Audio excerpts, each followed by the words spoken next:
কিছু মনে করেন না ভাই। কি ঘুষখোর সিরাজ এই মহিষ বুকিং দিয়েছে? এই মহিষ তো না কিনলে আমার হবে না। ভাই এই মহিষ কুরবানি দিতে পারলেই এলাকায় আপনার বিরাট নাম হবে। দাম কত সেটা বল। 25 লাখ টাকা। আকিব, জি ভাই। 25 লক্ষ টাকা ওই মহিষের দাম। জি 1 লক্ষ টাকা জবানের দাম। জি এই মহিষ সোজা আমার বাড়ি যাবে। জি ভাই আর কোনো কিছু আমি বুঝি না।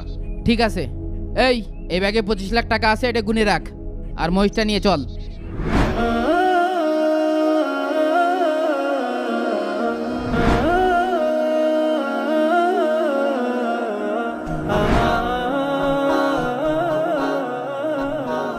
দাদা, এইবার কোরবানির ঈদে যে মহিষটা বুকিং দিয়ে আসছিলেন ওটা আনতে যাবেন কবে?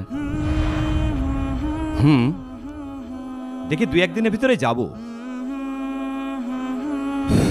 দাদা, এলাকায় তো বিশাল বড় সমস্যা হয়ে গেছে। আমি